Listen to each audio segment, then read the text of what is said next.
Hello बच्चा party, welcome back to my channel first step to study. कैसे हैं आप सब? उम्मीद है आप सब ठीक होंगे, अपना ख्याल रख रहे होंगे और अच्छे से पढ़ाई कर रहे होंगे। आज की जो हमारी वीडियो है वो है सर्वनाम का पार्ट 2 भाग 2। पिछली वीडियो में जो पार्ट 1 था उसमें हमने सर्वनाम की परिभाषा देखी, यानी कि प्रोनाउन क्या होते हैं, उनकी डेफिनेशंस देखी, सर्वनाम की आवश्यकता को देखा, मीन्स उसकी हमें ज़रूरत क्यों है, हम क्यों इस्तेमाल करते हैं सर्वनाम को। जब हमने संज्ञा का इस्तेमाल कर ही लिया तो हमें उसकी क्या आवश्यकता है, क्यों है, वो हमने बताया था। संज्ञा यानी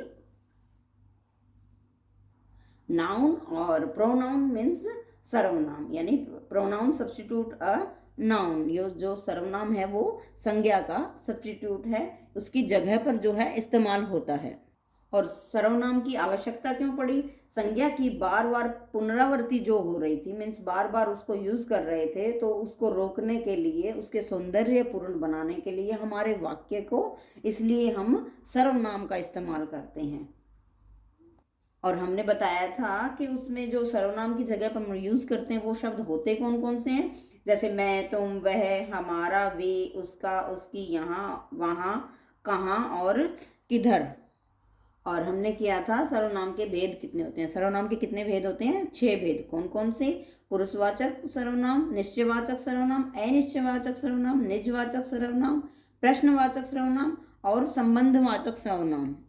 और हमने बताया था इन्हें इंग्लिश में क्या कहते हैं। जैसे पुरुषवाचक सर्वनाम को हम कहेंगे पर्सनल प्रोनाउन, निश्चयवाचक डेमोन्स्ट्रेटिव प्रोनाउन, अनिश्चयवाचक इंडेफिनिट प्रोनाउन, निजवाचक सर्वनाम रिफ्लेक्सिव प्रोनाउन एंड प्रश्नवाचक सर्वनाम इंटेरोगेटिव प्रोनाउन एंड संबंधवाचक सर्वनाम रिलेटिव प्रोनाउन।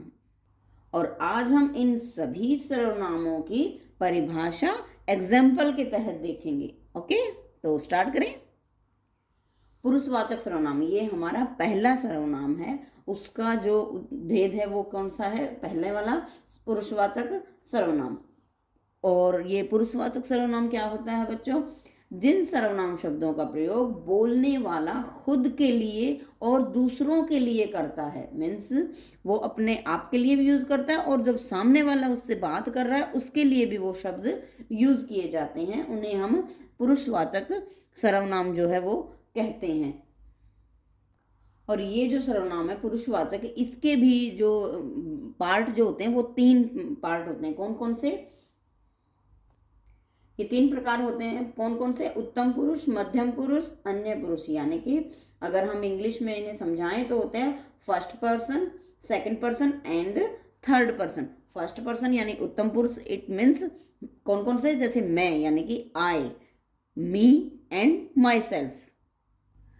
जो उत्तम पुरुष है उसमें सर्वनाम शब्द जो है वो हम यूज करते हैं, जैसे मैं और हम, जैसे मैंने बताया I, me and myself. And मध्यम पुरुष यानी कि सेकंड पर्सन, तू यानी कि यू, तुम। अब इंग्लिश में अपने सभी के लिए यू ही यूज किया जाता है, लेकिन हम हिंदी में कैसे यूज करते हैं बच्चों? जैसे तू मीन्स अपने फ्रेंड के लिए भी हम बोल सकते हैं, और जब हम किसी छोटे बच्चे से बात कर रहे हो, अपने से छोटे से, तो हम क्या कहेंगे? तुम। और जब हम बड़े से यानी कि तुम्हें, अपने से बड़े को, जैसे मैंने बताया था कि सर्वनाम शब्दों की आवश्यकता क्यों होती है, कि आदर सम्मान शब्द को यूज करने के लिए भी, तो हम अपने से बड़ों के लिए क्या यूज करेंगे? तुम्हें। अन्य पुरुष मीन्स थर्ड पर्सन, वो पर्सन जो आपसे बड़ा है और आपके सामने नहीं है, तो आप उसके लिए कौन सा शब्द यूज करोगे? वे। यह मीन्स वो आपके सामने है लेकिन आपसे बड़ा भी है, हो सकता है, और वो छोटा भी हो सकता है, थर्ड पर्सन। ठीक है। और वह यानी कि वो दूर भी हो सकता है और वह आपसे बड़ा भी हो सकता है। बड़ा बार बार हम क्यों बोल रहे हैं? क्योंकि वो रिस्पेक्टिव वर्ड्स के लिए हम यूज करते हैं, वहां उस सर्वनाम का, उनका, इनका, वो वाला शब्द हम जो है यूज करेंगे, सर्वनाम जो है, तो इनका। आइए अब हम उत्तम पुरुष, मध्यम पुरुष और अन्य पुरुष की परिभाषा देखते हैं। जैसे उत्तम पुरुष, पुरुषवाचक सर्वनाम में 3 प्रकार के हुए। कौन से? उत्तम पुरुष यानी फर्स्ट पर्सन, सेकंड पर्सन और थर्ड पर्सन। तो फर्स्ट पर्सन में आप देखिए उत्तम पुरुषों से क्या होता है? वे शब्द जो वक्ता स्वयं के लिए इस्तेमाल करता है। एक सेकेंड। वक्ता क्या होता है बच्चों? वक्ता होता है खुद स्वयं बोलने वाला जो हो। जैसे हम तीन तीन बंदों का नाम लिया ना यहाँ पे, थर्ड पर्सन, फर्स्ट पर्सन वगैरह। उत्तम पुरुष में अपने आप के लिए यूज किया जाता है, जो यानी कि बोलने वाला स्वयं होता है, वो खुद होता है। जैसे मैं बोलूँगी ना, मतलब आई एम अ गर्ल।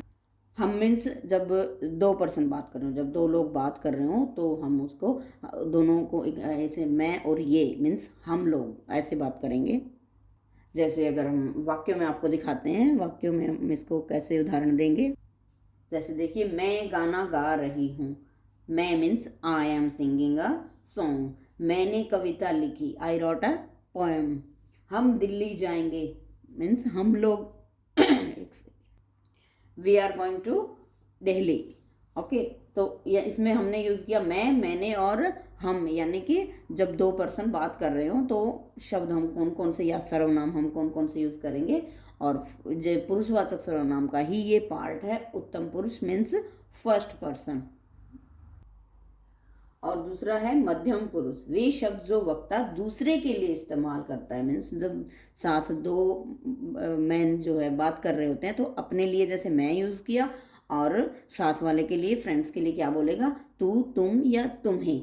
और रिस्पेक्टिव के लिए जैसे मैंने बताया आदर सम्मान शब्द, क्योंकि इंग्लिश में क्या होता है कि बच्चों, इंग्लिश में सिर्फ यू शब्द यूज़ होता है। मीन्स जैसे आई के लिए, अपने आप के लिए उसने मैं आई यूज़ किया, लेकिन दूसरे के लिए ओनली यू यूज़ किया। बट अपने हिंदी में हम अगर देखें तो तू यानी कि अपने दोस्त या छोटे दो बच्चों के लिए, अपने से छोटे के लिए, और तुम साथ वाले के लिए, और तुम्हें मीन्स एक से ज़्यादा हो उनके लिए, और बड़ों के लिए आप शब्द जो है वो इस्तेमाल किया जाता है। इसमें सेंटेंस देखिए, तुम मेरे साथ चलो, तुम्हारा नाम क्या है। यानी कि अपने से साथ वाले मैन या फिर वुमेन या किसने, उसने अपने कुछ प्रश्न पूछा है कि तुम्हारा नाम क्या है। लेकिन जब हम अपने से बड़ों के लिए यूज़ करेंगे, जब आपका नाम क्या है, हम ऐसे बोलेंगे। और पुरुषवाचक में ही जो थर्ड है वो है अन्य पुरुष मीन्स थर्ड पर्सन। ओके, अब ये थर्ड पर्सन कौन है? जैसे इन शब्दों का प्रयोग वक्ता किसी अन्य व्यक्ति के लिए करता है, जैसे वे, यह, वह, यानी कि जब दो पर्सन बात कर रहे हो उसमें से थर्ड पर्सन भी हो, तीसरा जो मैन है वो भी आए, और वो उनसे बड़ा भी हो, उसके लिए जो आदर सूचक शब्द है वो भी इस्तेमाल हो, जैसे वे, यह, वह और इनका। अब वाक्य में प्रयोग देखिए, जैसे वो बाजार गए हैं। अब वो मीन्स यहाँ ये नहीं है कि वो मीन्स एक से ज़्यादा पर्सन है, मीन्स एक से ज़्यादा लोग हैं, नहीं, वो अपने से बड़े हैं, तो आदर सूचक शब्द के लिए उनको बोला गया है वो बाजार गए हैं। वह विद्यालय गया, अब ये वह जो है वो उसके साथ का व्यक्ति है, मीन्स वो उसको, उससे छोटा है या फिर उसका दोस्त है, तो वो आप उसको इसलिए वह कह सकते हैं। बट बड़ों के लिए हम लोग आदर सूचक शब्द के लिए वो या वे शब्द यूज करेंगे। और सर्वनाम के 6 भेदों में से जो दूसरा भेद है वो कौन सा है बच्चों? निश्चयवाचक सर्वनाम। आइए देखते हैं निश्चयवाचक सर्वनाम की परिभाषा क्या है। दूसरा जो है निश्चयवाचक सर्वनाम, जिस सर्वनाम से किसी व्यक्ति, वस्तु या स्थान की निश्चितता का बोध होता है उसे हम क्या कहते हैं? निश्चयवाचक सर्वनाम कहते हैं। और ये सर्वनाम शब्दों में कौन से हैं? यह, वह, ये, वो और वे आदि। इनका जो दूसरा नाम है बच्चों वो संकेतवाचक सर्वनाम भी हम इन्हें कह सकते हैं। और अगर यह, वह, ये, वो को हम इंग्लिश में कहें तो दिस मीन्स यह, वह मीन्स दैट, और ये मीन्स दीज मीन्स जो आपके नज़दीक हैं, वो मीन्स दोज जो आपसे दूर हैं, और एक से अधिक भी हैं, ज़्यादा हैं, यानी कि आपसे, वे मीन्स आपसे बड़े हैं। जैसे इंग्लिश में तो हमने आपको बताया कि यू शब्द ही यूज़ होता है, बट हमारी हिंदी में ऐसा नहीं होता है। हम हिंदी में छोटे के लिए, बड़े के लिए और बड़ों के लिए एक अलग अलग शब्द जो हैं वो यूज़ करते हैं। जैसे हम आपको इसमें एग्जांपल देते हैं, जैसे यह पुस्तक मेरी है, मीन्स वह कंफर्म है कि ये पुस्तक मेरी है, दिस इज माई बुक। वे कल जाएंगे, यानी कि वो जो अपने से बड़े हैं वे, इसलिए वो यहाँ वे इस्तेमाल कर रहा है। लेकिन इंग्लिश में हम तो दोज लगाएंगे। ये लोग वहाँ रहते हैं, means these people stay there. So ये जो शब्द और वर्ड्स हैं, मीन्स सेंटेंस हैं, वो ये इन चीज़ों को निश्चितता का मीन्स कंफर्मेशन का बोध जो है, ज्ञान जो है वो करवा रहे हैं। तो हम इसे क्या कहेंगे? निश्चयवाचक सर्वनाम। और अनिश्चयवाचक सर्वनाम हम किन्हें कहेंगे? जिन शब्दों से किसी व्यक्ति, वस्तु या स्थान का बोध न हो, यानी कि जिससे पूरी संपूर्ण जो जानकारी है वो कंफर्म ना हो, उन्हें हम अनिश्चयवाचक, यानी कि वो कंफर्म नहीं है, उसे हम अनिश्चयवाचक सर्वनाम जो है वो कहेंगे। जैसे कोई या कुछ। जैसे एग्जाम्पल देखिए, कोई जा रहा है, यानी कि वो कंफर्म नहीं है कि someone is going, who is means उसको नॉलेज नहीं है, उसको पता नहीं है कि कौन जा रहा है, तो कहते हैं कोई जा रहा है। तो अनिश्चय हुआ, यानी कि वो निश्चित नहीं है। कुछ करना होगा, यानी कि कुछ करना होगा। समथिंग मस्ट बी डन, यानी कि वो सोच रहा है यार कुछ तो करना होगा, मीन्स कोई गड़बड़ हो गई है या कुछ भी गलत काम हो गया है, तो उसके लिए, उसका सोल्यूशन करने के लिए कुछ तो करना होगा। सो इस तरह के जो शब्द होते हैं वो अनिश्चय है, मीन्स वो कंफर्म नहीं है। इन्हें हम क्या कहेंगे? अनिश्चयवाचक सर्वनाम। और चौथा है हमारा निजवाचक सर्वनाम। जो सर्वनाम शब्द अपनेपन का बोध कराते हैं, जैसे मैं और हम, अपनेपन जैसे, यानी कि मी और माई सेल्फ इन इंग्लिश में अगर हम कहेंगे तो उन जैसा निजवाचक, उसके अपने आप के लिए, यानी कि जिन सर्वनाम शब्दों का प्रयोग वक्ता जो बोलने वाला है वो किसी चीज को अपने आप, अपने साथ, यानी कि मेरे अपने लिए दर्शाने के लिए करता है, उसे हम क्या कहते हैं? निजवाचक सर्वनाम। इसे हम इंग्लिश में क्या कहेंगे? Reflexive pronoun. सो निजवाचक सर्वनाम को हम इंग्लिश में क्या कहेंगे? निजवाचक सर्वनाम। कौन सा है? जो सर्वनाम शब्द अपनेपन का बोध कराता हो, मीन्स कोई चीज को अपनी दर्शाने के लिए करता हो, उसे हम निजवाचक या रिफ्लेक्सिव प्रोनाउन कहेंगे। जैसे एग्जाम्पल देखिए, मैं अपना काम स्वयं करता हूँ। अब ये यहाँ स्वयं क्या है?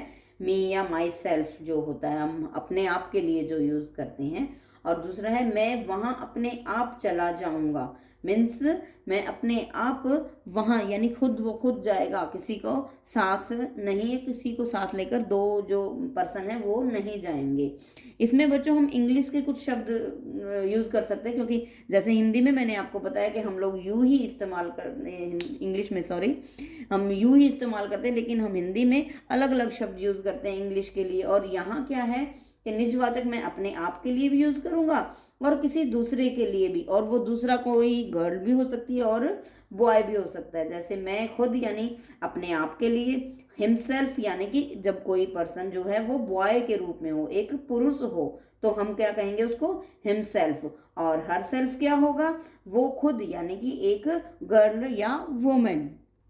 और your self means you, your self में जैसे हम कहते हैं तुम या फिर आप खुद अपना ये काम कर लेना, देम सेल्फ्स, वो खुद या वे खुद, यानी अब एक से अधिक जो पर्सन होते हैं।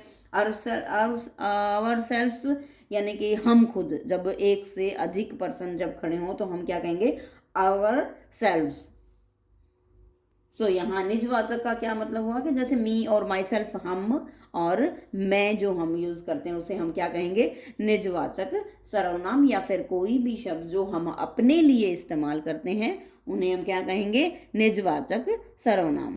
और फिफ्थ हमारा है प्रश्नवाचक सर्वनाम। जिन सर्वनाम शब्दों से किसी प्रश्न के होने का बोध हो, यानी कि उसमें कोई क्वेश्चन किया जा रहा हो। ये सबसे आसान है आपका सर्वनाम जो है, क्योंकि इसमें किसी से कुछ पूछा गया हो, कुछ कहा गया हो, तो उससे ही हमें जो प्रश्न जो हो उसमें हो कि क्वेश्चन मार्क आ गया, हाँ वो क्या है? प्रश्नवाचक सर्वनाम है। कैसे? क्या, कौन, किसने, क्यों, कहाँ और कैसे। इन शब्दों से हमें इटसेल्फ ही पता लग रहा है कि ये कोई प्रश्न करने के लिए, जब हम किसी को कहेंगे क्या बात है, या कौन आ रहा है, किसने बुलाया है, क्यों आए हो, कहाँ जाओगे, या कैसे ये है कार्य जो है, काम जो है वो आप करोगे। तो इन शब्दों से हमें क्या पता लगा कि हमने किसी से क्वेश्चन किया, किसी से प्रश्न किया। सो ये क्या हुआ, प्रश्नवाचक सर्वनाम। और ये सबसे आसान सर्वनाम है बच्चों, और इनको हम इंग्लिश में क्या कहेंगे, इंटेरोगेटिव प्रोनाउन। सो इंटेरोगेटिव में हम कैसे पूछेंगे, आप कौन हैं, किसने बुलाया है, कहाँ जा रहे हैं, इस जैसे कोई भी शब्द जिसमें प्रश्न पूछा जाए वो क्या होगा, प्रश्नवाचक सर्वनाम। और हमारा 6 और लास्ट है संबंधवाचक सर्वनाम। वे सर्वनाम शब्द जो दूसरे सर्वनाम शब्दों से संबंध दर्शाते हैं, या ये वो वाक्य जो दोनों वाक्यों को, शब्दों को जोड़ने का काम करते हैं, उनको हम क्या कहते हैं, संबंधवाचक सर्वनाम। इनको हम इंग्लिश में क्या कहेंगे, रिलेटिव प्रोनाउन। जैसे जो, सो, जैसा, वैसा, जिसे या जिसने, इनके वाक्य में प्रयोग कैसे करेंगे हम देखते हैं। जैसे शब्द, इनको सेंटेंस में देखिए, जैसी करनी वैसी भरनी, जैसा करोगे वैसा भरोगे, जहाँ चाहा वहाँ रहा, जिसकी लाठी उसकी भैंस। अब इनको अगर हम जैसी करनी पर ही छोड़ देंगे तो हमारा सेंटेंस जो है वो ही पूरा नहीं होगा। जैसा करोगे उसको छोड़ देंगे, वो भी नहीं, जहाँ चाहा वहाँ रहा, जिसकी लाठी, इनको आधा छोड़ने पर उस सेंटेंस को, वो जब तक हम उसे नहीं जोड़ेंगे लास्ट वर्डिंग्स को, तो वो एक सेंटेंस जो है वो संपूर्ण नहीं होगा, पूरा नहीं होगा, कंप्लीट सेंटेंस जो है वो नहीं होगा। उसे हम क्या कहेंगे, संबंधवाचक सर्वनाम, यानी कि किसी चीज को जोड़ने वाला वो सर्वनाम शब्द जो दूसरे शब्द, सर्वनाम शब्दों से संबंध दर्शाते हैं। संबंध यानी कि उनको मिलना, मिलाप दर्शाते हैं, उन्हें हम क्या कहते हैं, संबंधवाचक सर्वनाम। सो बच्चों, आज की वीडियो जो सर्वनाम शब्द पर थी, भाग 2 यानी कि पार्ट 2 है। पार्ट 1 हमने दे रखा है लास्ट वीडियो में, अब ये पार्ट 2 है। इस पार्ट 2 में हमने क्या देखा कि जो सर्वनाम शब्द हमारे कितने टाइप्स के होते हैं, वो कौन कौन से हैं। पुरुषवाचक सर्वनाम, निश्चयवाचक सर्वनाम, अनिश्चयवाचक सर्वनाम, निजवाचक सर्वनाम, प्रश्नवाचक सर्वनाम और संबंधवाचक सर्वनाम। हमने इन सभी को एग्जाम्पल्स और हमारे परिभाषा के तरह से देखा उनको। जो पुरुषवाचक सर्वनाम है वो 3 प्रकार के, लाइक प्रथम पुरुष यानी उत्तम पुरुष, मध्यम पुरुष, अन्य पुरुष यानी first person, second person and third person. और नेक्स्ट था हमारा पुरुषवाचक सर्वनाम पर जो हमने पूरा उसका एक्सप्लेनेशन किया, वे किसे कहते हैं, वे शब्द जो वक्ता स्वयं के लिए उपयोग करता है। और पुरुषवाचक सर्वनाम में तीनों जो मध्यम पुरुष हैं वो हैं वे शब्द जो वक्ता दूसरे के लिए, नहीं अपने से दूसरे के लिए इस्तेमाल करता है। और तीसरा जो है वो है अन्य पुरुष, जो किसी दूसरे, जो वहाँ नहीं है और अपने से बड़ा भी है।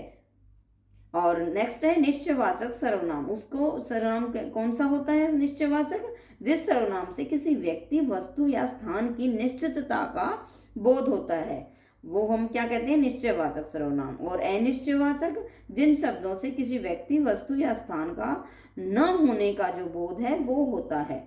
और निजवाचक सर्वनाम यानी कि अपने आप के लिए इस्तेमाल, जो शब्द हम करते हैं अपने स्वयं के लिए इस्तेमाल करते हैं। और प्रश्नवाचक सर्वनाम यानी कि जिन सर्वनाम शब्दों से किसी प्रश्न के होने का बोध होता है उन्हें हम प्रश्नवाचक सर्वनाम कहते हैं। और संबंधवाचक, संबंध वे सर्वनाम शब्द जो दूसरे सर्वनाम शब्दों से संबंध दर्शाते हैं। तो आज की ये वीडियो जो हमारी सर्वनाम भाग 2 था यहीं समाप्त होती है। मिलते हैं नेक्स्ट वीडियो में, तब तक के लिए